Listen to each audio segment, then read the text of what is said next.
नमस्कार दोस्तों, मैं प्रगति सिंह अपने YouTube channel learn with fun में आप सभी परिवार का तहे दिल से स्वागत करती हूँ। और आज मैं फिर हाजिर हूँ आपके सामने CTET 2020 EVS NCERT class 4th का। ये पार्ट 1 है, पार्ट 2 भी आएगा और इसमें कुछ चैप्टर्स हैं एंड देन सेकंड वाले में, और इस तरह से टोटल चैप्टर्स हम लोग जो भी क्लास 4th का NCERT है EVS वो पूरा खत्म कर देंगे। वीडियो बहुत शॉर्ट है, ये 26 मिनट्स का है और जो सेकंड भी आएगा वो भी आई थिंक इससे कम में आ जाएगा। तो ये 2 वीडियो हो जाएंगे, 2 पार्ट में 4th क्लास के खत्म हो जाएंगे। थर्ड के भी वीडियो है, वो अभी अपलोड नहीं हुआ है, जल्द ही वो अपलोड हो जाएगा, उसे भी आप देख लेंगे। देन 5th के भी। तो ये 2 पार्ट्स में मैं ऐसे वीडियो बनाऊंगी। मेरा एक ये छोटा सा प्रयास रहता है कि आप जो है सारी चीज़ों को EVS को एक बार NCERT के थ्रू सारी चीज़ों को मैं जब बताऊं तो आप समझ लें और इस तरह से आप बहुत अच्छा करेंगे। मोस्टली हम लोग ने सोशल स्टडी पढ़ लिया, अब हम लोग EVS पढ़ेंगे। क्योंकि ये बहुत हेल्प करता है 1 to 5th स्टूडेंट के लिए भी। तो देखिए, आते हैं अपने सबसे फर्स्ट चैप्टर था वो गोइंग टू स्कूल, कि कैसे बच्चे स्कूल जाते हैं। So there are different modes through which student go to school. कई सारे साधन होते हैं जिससे बच्चे स्कूल जाते हैं। तो डिफरेंट स्टेट्स में डिफरेंट वे ऑफ ट्रांसपोर्ट है। तो देखिए, राजस्थान में दिया हुआ है कि कैमल कार्ट से जाते हैं। बुलक कार्ट से कहाँ बच्चे जाते हैं? जो जितने भी विलेजेस होते हैं प्लेन्स एरिया में, उससे बुलक कार्ट से जाते हैं। राजस्थान में कैमल कार्ट से जाते हैं। तो अब ये तो बड़ी छोटी बात है, तो इसको मैंने क्यों लिया? क्योंकि क्वेश्चन यही पूछता है कि कैसे बच्चे स्कूल जाते हैं, किस वे में जाते हैं। जहाँ पे बारिश होती है, स्नोवी एरिया जो है, नॉर्दर्न हिल्स जो है, वहाँ पे बच्चे कैसे जाते हैं। अगर लद्दाख की बात करें, वहाँ पे बच्चे कैसे जाते हैं। तो ये छोटे छोटे पॉइंट्स थे जो हम लोग इस चैप्टर में पढ़ेंगे।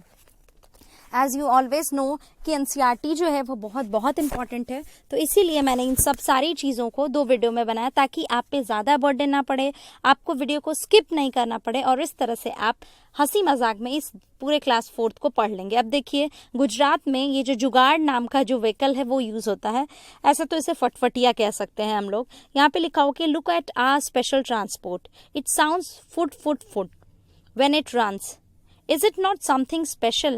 The front looks like a motorcycle, but the carriage at the back is made up of planks of wooden. यही क्वेश्चन पूछता है गोइंग टू स्कूल में। ऑप्शन दे देगा कि गुजरात का जो व्हीकल यूज किया जाता है उसका क्या क्या फीचर है। तो लिखा हुआ कि the front looks like a motorcycle, देखिए मोटरसाइकिल जैसा लग रहा है बिल्कुल, but the carriage at the back, लेकिन जो उसका पीछे वाला है is made out of Planck's of would, लेकिन जो पीछे वाला है वो जो है वो लकड़ी का बना हुआ है।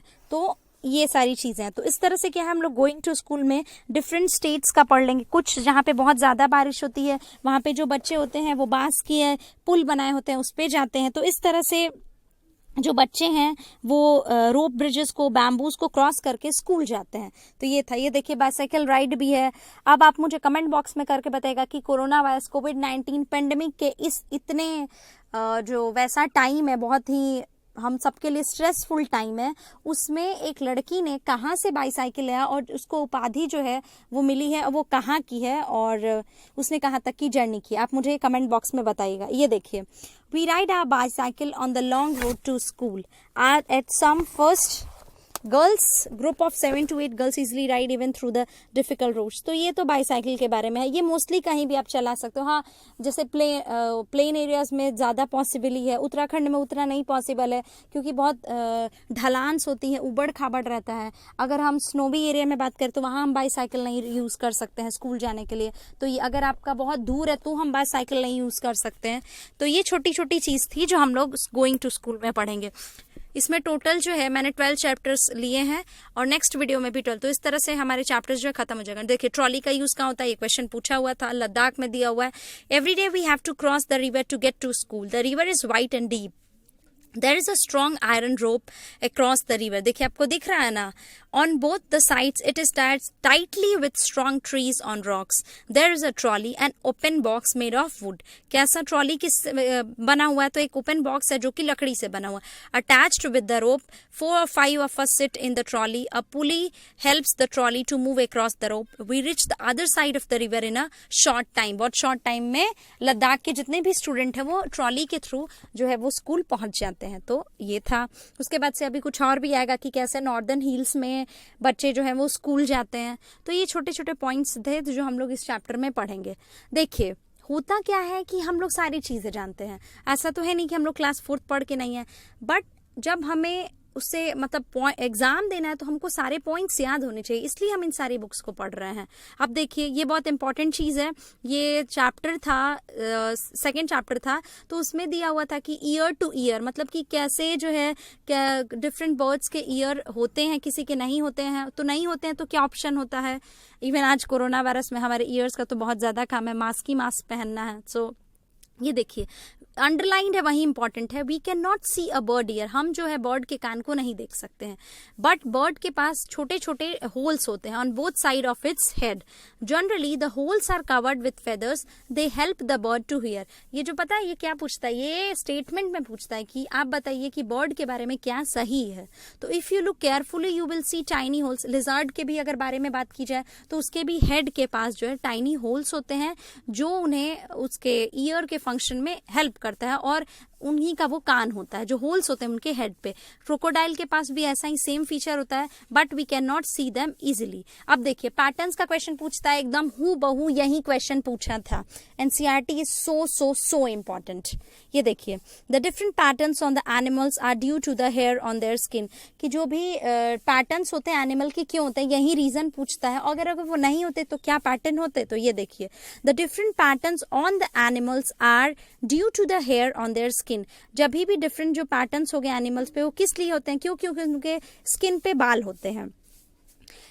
Have you ever seen an animal without hair or whose hair has been removed? Imagine how the animals would look if it does not have any hair on its skin. There would have no patterns. तो 2 point आपको बहुत important याद करने जो underline थे, कि different patterns जो animal के स्किन पे होते हैं वो उनके हेयर्स की वजह से होते हैं। दूसरी चीज, अगर उनके स्किन पे हेयर नहीं होंगे तो कोई भी पैटर्न नहीं होंगे। तो ये जो चीज थी ये बहुत इंपॉर्टेंट चीज थी। तो देखिए एनसीईआरटी इतना इंपॉर्टेंट है कि अगर कोई एनसीईआरटी नहीं पढ़ के जाएगा तो वो ईवीएस नहीं सॉल्व कर पाएगा। ये देखिए ये भी पूछता है कि कौन से एनिमल्स जो है वो बच्चे को जन्म देते हैं और कौन से एनिमल्स जो है वो अंडे को ले करते हैं। तो ये पॉइंट्स दिए होते हैं कि those animals whose ear you can see have their hair on their body, तो जिसका आपको कान दिखता है, जैसे बिल्ली, कुत्ता, ये सब हो गया, तो आप उनके बॉडी पे हेयर देखते हो। These animals give birth to the young ones, तो जिनके आप कान देख सकते हो और जिनके have hairs on their body, तो वो एनिमल्स जो यंग वंस को जन्म देते हैं, बच्चे को जन्म देते हैं। जैसे गाय हो गई, उसके बाद से कुत्ता, बिल्ली, ये सारी चीजें हैं। शेर हो गया, सॉरी शेरनी हो गई, तो ये सारी चीजें हैं। उसके बाद से देखिए अगर हम और आगे पढ़ेंगे कि जिनके हम कान नहीं देख सकते हैं तो वो जो है वो एग को ले करते हैं। तो ये छोटे छोटे पॉइंट्स थे जो हम लोग ऐसे पढ़ेंगे। समझ में आया आपको? तो ये एनसीईआरटी था। एनसीईआरटी इतना इम्पोर्टेंट है कि आपको अगर आप इसे नहीं पढ़ के जाओगे और फिर तो आप कुछ भी नहीं टिक लगा सकते हो। देखिए तो वो जो जिनके कान हम देख सकते थे, they give birth to young ones, और those animals that do not have ears on the outside, जिनके हम कान नहीं देख पाते हैं आउटसाइड में, do not have hairs on their body, उनके हेयर्स नहीं होते हैं, तो दीज एनिमल्स ले एग्स। तो ये डिफरेंस होता है कि किनके हम कान देख पाते हैं, किनके हेयर्स होते हैं, वो क्या यंग वंस को बर्थ देते हैं, और जिनके हम ईयर्स नहीं देख पाते हैं, जो बाहरी नहीं दिखते हैं, और जिनके स्किन जो होते हैं उन पे हेयर नहीं होता है, वो एग को ले करते हैं। तो ये थे छोटे छोटे पॉइंट्स जो ये बहुत हेल्प करेगा। So it's my request to all of you, all viewers of CTET 2020 कि आप देखिए विदाउट स्किप किए हुए, बहुत अच्छे से देखिए। आप एक दिन में 2 वीडियो देख लेंगे, क्लास 4th का, 3rd का भी एक दिन में देख लेंगे, मतलब 3 दिन में आप 3rd, 4th, 5th अच्छे से पढ़ लेंगे। एक दिन में 24 घंटे होते हैं, और मेरे वीडियो को बस आपको इसको पार्ट 1 को 26 मिनट देना है, पार्ट 2 को 22 या 25 मिनट देना है। तो आप इतना भी दे देंगे ना तो आप बहुत ज्यादा स्कोर कर सकते हैं। उसके बाद से देखिए हमेशा हाथियों के बारे में पूछता है, उनके झुंड के बारे में, वो क्या खाती हैं, उनका क्या वेट होता है, ये सारी चीजें हैं। यही दिया हुआ कि do you know that an adult elephant, यही स्टेटमेंट पूछता है कि एलिफेंट का कौन कौन सा ये गलत है। तो देखिए एडल्ट एलिफेंट जो होता है वो more than 100 kilograms of leaves खाता है। कितना? More than 100 kilograms of leaves and twigs in one day. एक दिन में वो कितना किलोग्राम्स ऑफ लीव्स और ट्विग्स खाता है in a day? 100 kilograms, more than, उससे ज्यादा। Then elephants do not rest very much, वो बहुत ज्यादा रेस्ट नहीं करते हैं। कितना स्लीप लेते हैं? Only 2 to 4 hours in a day. कितने? 2 से 4 घंटे तक ही ये लोग सोते हैं। Elephants love to play with mud and water. The mud, उनके जो मिट्टी से, उन्हें मड से, जो कीचड़ से खेलना बहुत पसंद होता है। क्यों? क्योंकि वो उसके स्किन को बहुत ठंडा रखती है। देयर बिग ईयर्स कैसे एक्ट करता है? Like as a fan. The elephants flap these to keep themselves cool. वो उन्हें हिलाते रहते हैं, बहुत बड़े कान होते हैं ना हाथी के, किस लिए? वो उसे कूलिंग का काम करते हैं। देखिए वो अब देखिए आते हैं अपने कुछ ऐसे ही नेक्स्ट चैप्टर है। एक ये लोग वल्लम है। वल्लम क्या है? In small parts of Kerala we use a vallam. Kerala के स्मॉल पार्ट्स में हम लोग वेल्लम यूज करते हैं। वेल्लम का क्या मतलब होता है? एक छोटा सा स्मॉल वुडन बोट, ताकि उससे लोग जो है वो स्कूल पहुंचते हैं। एक्चुअली ये गोइंग टू स्कूल का ही स्क्रीनशॉट था, बट अब इधर आ गया। सो ये आप जान लीजिए क्या नाम है केरला में स्मॉल वुडन बोट का यूज करते हैं? वेल्लम। क्या? वेल्लम। ओके, वेल डन से याद कर लीजिए, वेल डन, वेल्लम। ओके, तो small wooden boat which is use to reach school in some parts of Kerala. तो केरला के कुछ भाग में वेल्लम का यूज किया जाता है, जो कि एक छोटी सी लकड़ी की नाव होती है, ताकि उससे बच्चे स्कूल जा सकें। देखिए चाहे पॉइंट्स इंग्लिश में दिए हुए हैं, मेरा जो एक्सप्लेनेशन है वो प्योर हिंदी में है। सो आप सबको सारी चीज़ें जो है वो पसंद आएगी। क्यों? क्योंकि मेरा एक्सप्लेनेशन जो है वो हिंदी में ही हो रहा है। तो इस तरह से आप जब दोनों क्वेश्चन आता है तो Hindi as well as English में आता है, तो आप समझ जाएंगे। अब देखिए हाथी के बारे में हम लोगों ने थोड़ा सा पहले पढ़ा। अब देखिए दूसरा दिया हुआ है कि ये नंदू थे, इसमें जो बेबी एलिफेंट था उसका नाम था एंड द एलिफेंट हर्ड, हाथियों का झुंड। अब उस झुंड के बारे में क्या स्टेटमेंट दिया हुआ है? The elephant heard has mainly females. क्या है? फीमेल्स है, यानी कि ये मैट्रिमोनियल सोसाइटी है, फीमेल्स ओरिएंटेड है। बहुत अच्छी बात है ये। An elephant heard has mainly females and baby elephants. Okay, the oldest female is the leader of the heard. हम लोग क्या जानते हैं, फैमिली मेंबर्स में जो ओल्डेस्ट मेल होता है वो लीडर ऑफ द हर्ड होता है, वो लीडर ऑफ द फैमिली होता है। लेकिन इसमें लीडर ऑफ द हर्ड क्या होती है? ओल्डेस्ट फीमेल होती है। ओल्डेस्ट हर्ड जो झुंड होता है हाथियों का, उसमें कितने लोग रहते हैं? 10 to 12 फीमेल्स एलिफेंट्स, 10 से 12 फीमेल एलिफेंट्स रहती हैं और यंग वंस रहते हैं। जो मेल एलिफेंट्स रहते हैं वो तब तक झुंड में रहते हैं टिल दे आर 14 to 15, जब तक वो 14-15 साल के नहीं हो जाते हैं। Then they leave their herd, उन्हें वहां से जाना पड़ता है उस झुंड को छोड़ के, एंड मूव अराउंड अलोन, यानी अलोन रहना पड़ता है। तो ये हाथी के बारे में जितनी चीजें थी इंपॉर्टेंट वो सब मैंने डाल दी। ये देखिए स्टोरी ऑफ अमृता है, जो कि एक खेजाड़ी विलेज है। देखिए स्टोरी ऑफ अमृता में सबसे इंपॉर्टेंट चीज क्या है कि खेजाड़ी विलेज क्या है, खेजाड़ी ट्री क्या है, बस। तो ये मैंने इसीलिए लगा कि there is a true story from long long ago, almost 300 years ago in a village called Khejadi lived Amrita. Amrita जो है खेजाड़ी विलेज में रहती है। खेजाड़ी विलेज कहाँ पड़ता है? एकदम यही क्वेश्चन पूछता है कि खेजाड़ी विलेज कहाँ पड़ता है? इज नियर जोधपुर इन राजस्थान। कहाँ पे? राजस्थान में, जोधपुर में, जो कि राजस्थान में है। उसके बाद से the village got its name because, क्यों उसका नाम पड़ा Khejri? The village got its name because of the many Khejri trees that grow there. क्यों उस गांव का नाम खेजाड़ी पड़ा? क्योंकि वहां पे खेजाड़ी के जो वृक्ष होते थे वो बहुत ज्यादा उगते हैं, इसीलिए उसका नाम खेजाड़ी डिस्ट्रिक्ट है, विच इज नियर जोधपुर इन राजस्थान। तो ये सारी चीजें थी। इसके आगे हम लोग पढ़ेंगे कि कैसे खेजाड़ी जो ट्री है वो उसका क्या क्या मेन फीचर है। तो जो खेजाड़ी ट्री है वो मेनली कहाँ फाउंड होता है? डेजर्ट एरियाज में, और राजस्थान क्या है? एक डेजर्ट एरिया है। It can grow without much water, वो बहुत कम पानी में ही उग जाता है। Okay, its bark is use for making medicine, उसके जो छाल का काम हम लोग दवा बनाने के लिए करते हैं। People cook and eat it fruits beans, उसका लोग खाना बनाने के लिए भी उसके फ्रूट्स को उसको खाते भी हैं, उसके बीन्स को। It's would is such that it will not be affected by, और उसका जो लकड़ी होता है वो कीड़ों से अफेक्ट नहीं करता। Animals in that area eat the leaves of the Khejri, तो जितने भी जानवर जो खेजाड़ी में रहते हैं यानी नियर जोधपुर इन राजस्थान, वो उसके पत्तियों को खाते हैं, जितने भी एनिमल्स होते हैं। And children like you play in it shade, और जो बच्चे होते हैं वो उसकी शेड के नीचे यानी उसकी छांव के नीचे खेलते रहते हैं। अब तो जमाना ही नहीं है खेलने का कि पेड़ के नीचे या फिर कोई बरगद के पेड़ के नीचे खेले पबजी में, और लोग फोन में बिजी हैं। But if you get a chance you must play outside. From school to bee keeping, ये भी इतना इंपॉर्टेंट है। क्यों? क्योंकि उसमें पूछता है कि बी कीपिंग कब हम कर सकते हैं, तो अक्टूबर टू दिसंबर कर सकते हैं। तो देखिए there are many litchi trees in our area, honey bees are attracted to the litchi flowers. Honey bee के बारे में पूछता है कि क्या क्या स्टेटमेंट, तो हनी बी को क्या लीची फ्लावर्स बहुत पसंद होते हैं। Many people do bee keeping and collect honey. I thought I could also do this. I joined a course run by the government to learn about this. I was the only girl in this course. During my train, I found that. ये सबसे most very very very important line है ये कि इसमें I found that honeybees lay their egg कब? अक्टूबर to दिसंबर में. ये बहुत अच्छा सीजन होता है और अक्टूबर जब यानी कि जो है नवरात्रि आती है और दिसंबर में यानी कि जब बड़ा दिन आता है तो अक्टूबर टू दिसंबर. और ये तो अक्टूबर तो बहुत इम्पॉर्टेंट है. सो मैं भी बहुत खुश हूँ कि जो हनी बीज होती हैं वो अपने अंडे को अक्टूबर टू दिसंबर के बीच में देती है. अब देखो आरटी एक्ट 2009 क्या है.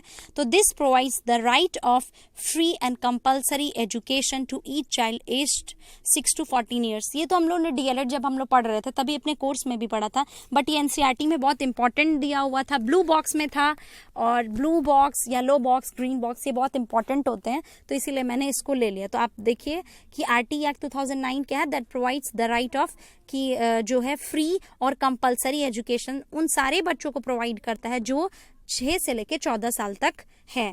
ओके तो उसे आरटी 2009 कहते हैं. तो देखिए कितनी इंपॉर्टेंट चीजें हैं जो एक वीडियो के थ्रू हम लोग पढ़ ले रहे हैं और उसमें हम लोग पेडागोजी के भी बहुत सारे क्वेश्चंस जो है वो कंटेंट ओरिएंटेड पढ़ ले रहे हैं कि हमें बहुत सेंसिटिव होना चाहिए, हमें बहुत अवेयरनेस होनी चाहिए अपने एनवायरनमेंट के, और 2-3 और भी चीज़ें जो छूट जाएंगी जो ओवरऑल 3rd, 4th, 5th में नहीं है बट वो पूछती हैं. तो वो जैसे कि एनवायरनमेंट का थीम ये सब भी मैं बता दूंगी. अब देखिए अब हम लोग बी के बारे में पढ़ रहे हैं तो एक और है कि जो एवरी बीहाइव हैज़ 1 क्वीन. जितनी जो बीहाइव है उसके पास एक ही रानी होती है और दैट लेज एग्स. यानी कि जैसे हम लोगों ने एलिफेंट वाली जो स्टोरी पढ़ी जिसमें ओल्ड जो फीमेल होती है वहीं जो लीडर ऑफ द हर्ड होती है, तो इसमें भी कुछ ऐसा है कि इसमें भी जो है वो रानी एक है. उसके बाद से there are only a few इसमें भी फ्यू फीमेल्स हैं, सॉरी इसमें भी फ्यू मेल्स हैं, इसमें बहुत ज़्यादा फीमेल्स हैं. तो most of the bees in the hives are, तो वो जितनी भी बीज होती हैं इसमें जो हाइव में रहती हैं तो वो वर्कर्स बी होती हैं. These be's verb all day. तो ये क्या है, दिन भर हमेशा काम करती रहती हैं. They make the hive. उनका क्या काम होता है, हाइव को बनाना और सारी चीज़ें करना. तो देखिए हम लोग क्या पढ़ रहे हैं कि अगर पूछेगा कि कितनी रानी है तो एक रानी है, एक पट रानी है. दूसरी चीज़ क्या दिया, जो अंडे देती है और उसका सभी बच्चे जो है जो are as a worker bee की तरह काम करते हैं. उनका क्या काम है, and also look after the baby bee. जो क्वीन जो है उसने जो ले एग किया है उसकी रक्षा कौन करता है, जो और वर्कर्स हैं वो करते हैं. They fly around flowers in search of nectars. जो भी वर्कर बी हैं वो नेक्टर के खोज में दूर दूर तक फ्लाई करते हैं फ्लावर्स में. देन वो नेक्टर कलेक्ट करते हैं फ्लावर्स से फॉर हनी के लिए. When one bee find flowers with the nectar. और जब एक जो बी होती है, देखिए आपने मधुमक्खी को देखा होगा बहुत भिन भिन आती है और वो ग्रुप में चलती हैं. क्यों, देखिए ये वाला स्टेटमेंट है कि when one bee finds flower with nectar it does a special kind of dance. वो डांस कहलाता है उसका, बाई विच उसको other bees can know where the nectar is. तो सारी जान जाती है कि वो नेक्टर कहाँ है. The worker bee are very important for the hive. जो वर्कर बीज होती हैं वो बहुत इंपॉर्टेंट होती हैं और इसमें हम लोग जानते हैं कि जो मेल है वो बहुत कम है, तो मेल का बहुत ज्यादा यूज भी नहीं है इसमें. Without worker bees there would have no been any work. तो ये सारी चीजें थी. उसके बाद से देखिए ये जो 3 है ये सारी चीजें दी हुई हैं कि गुजरात में कौन कौन से गांव पड़ते हैं और केरला में कौन कौन से गांव पड़ते हैं. तो जब भी कोई क्वेश्चन पूछेगा, क्योंकि बहुत सारी चीजें हैं कि बहुत सारे प्लेस पूछ देते हैं आपसे कि कौन से हैं, क्योंकि उसे दिखाना है, उसे आपको ये जज करना है कि आप इस जगह को जानते हो या फिर नहीं मैप में. तो देखिए जो खोजी कुड़ी है वो केरला में है, तो के से याद कर लिए. खोजी कुड़ी कहाँ पे है, केरला में है. ओके उसके बाद से गांधी धाम, अहमदाबाद और वलसाद ये कहाँ पे है, गुजरात में है. तो आपको पता चल गया गांधी धाम और अहमदाबाद और वलसाद गुजरात में है और खोजी कुड़ी जो है वो केरला में है. तो ये तो एक स्टोरी थी कि ये सारे बच्चे जो है एक जर्नी पे, ओमांस डायरी की स्टोरी थी, जो कि जर्नी पे जा रहा था तो वो अहमदाबाद से ट्रेन पकड़ता है और केरला आता है. देन तो ये सारी हाँ केरला में एक बोट का यूज किया जाता है ताकि लोग जो है वो एक जगह से दूसरी जगह जा सकें. उसे हम फेरी कहते हैं. क्या बोलते हैं, फेरी. वो आपको याद होना चाहिए. अब देखिए ये भी क्वेश्चन पूछा हुआ था कि जब आप गोवा से केरला जाते हो तो कितने ब्रिजेस और कितने टनल्स पड़ते हैं. It means NCERT is so important that you don't know from where questions में बी आस्क्ड. तो आपको सारी चीजें पढ़नी होती है. तो जब आप गोवा टू केरला जाओगे तो उसमें 2000 ब्रिजेस पड़ते हैं और 92 टनल्स पड़ते हैं. कितने 2000 ब्रिजेस, मैंने ऐसे याद किया है BT, यानी कि ब्रिजेस कितने हैं, जो है B2, ब्रिजेस कितने हैं B2, यानी 2000 ब्रिजेस है, और टनल्स कितने हैं तो 92 टनल्स, यानी ये एक छोटा सा नेमोनिक्स है, मैंने इससे याद किया था। आप अगर ऐसे तो याद हो जाता है तो बहुत अच्छी बात है कि 2000 ब्रिजेस हैं और 92 टनल्स हैं। जब हम जो रूट अपनाते हैं कहाँ, Goa to Kerala, okay, GK जब हम जाते हैं मीन्स गोवा टू केरला, तो 2000 ब्रिजेस है और 92 टनल्स है। तो देखिए इस तरीके से क्या है, हम लोग ने बहुत शॉर्ट में है आधे चैप्टर्स जो हैं वो पढ़ लिए, अब और भी अभी आगे हैं। फॉर द टीचर्स, ये देखिए ये पूछा हुआ था कि मलयालम में माँ की जो बड़ी बहन होती है तो उसको क्या कहते हैं, इस कॉल वेलियम्मा, क्या कहते हैं, वेलियम्मा, वेली अम्मा, ओके। और जो मदर की मदर होती है यानी नानी को जो है हम लोग अमूमा, क्या कहते हैं मलयालम में, अमूमा, ओके। अमूमा मलयालम में मदर की मदर को कहते हैं यानी नानी को, और मदर की बड़ी बहन को हम लोग क्या कहते हैं, वलियम्मा, कब, मलयालम में। तो अगर कोई क्वेश्चन इससे भी पूछता है, आपको लगेगा कि अभी क्या फालतू हम पढ़ रहे हैं कि मलयालम में नानी को क्या कहते हैं या फिर माँ की जो बड़ी बहन होती है उनको कहते हैं, बट ये सारे क्वेश्चन, सारे पॉइंट्स, एक एक पॉइंट्स बहुत ज्यादा इंपॉर्टेंट है, तो आपको सारी जो चीजें हैं वो एकदम आनी चाहिए। तो इस तरह से देखिए एनसीईआरटी बहुत इंपॉर्टेंट है। थर्ड क्लास का भी पूरा बन गया है एकदम, आपको वीडियो जो है वो मिल जाएगा, बहुत छोटा छोटा था और बहुत अच्छे अच्छे क्वेश्चंस थे, उसमें भी हम लोग करेंगे। और उसके बाद से दूसरी चीज ये है इसमें कि आप लोग जो है वो क्वेश्चंस तो करिए ही। अब ये देखिए ये पूछता है ना कि एक जब ट्रेन का हम टिकट लेते हैं तो उस पर क्या क्या डिटेल रहती है, यानी क्या क्या फीचर्स उसके रहते हैं। तो जो पॉइंट्स लिखा हुआ है ना कि ट्रेन का नंबर होता है, date of the start of the journey, आपने किस दिन अपनी जर्नी को स्टार्ट किया उसका डेट होता है, ट्रेन नंबर होता है, बर्थ होता है, कोच नंबर होता है, फेयर होता है, कितना कॉस्ट है टिकट का, और डिस्टेंस होता है। यही 5 चीज होती है। तो यही कैरेक्टरिस्टिक्स पूछता है टिकट के बारे में। देखिए आपने शायद टिकट 1000 बार लिया होगा, हो सकता है किसने कभी उतने ध्यान से नहीं देखा होगा। और इसमें एक और उस बार ऑप्शन दे दिया था कि मेल एंड फीमेल भी होता है, बट मेल एंड फीमेल नहीं, बल्कि देखिए एडल्ट 2 दिया हुआ है, चाइल्ड 1 दिया हुआ है। तो ये पॉइंट्स है जो क्या याद करना रहेंगे आपको कि ट्रेन का नंबर क्या है, किस दिन आपने अपनी जर्नी स्टार्ट की है, और कोच नंबर, देन बर्थ होता है, कितना किराया है और कितना डिस्टेंस आपको ट्रैवल करना है इन किलोमीटर्स। तो ये 5 चीजें होती हैं जो कि हम टिकट में होती है, जिसे हम देखते हैं।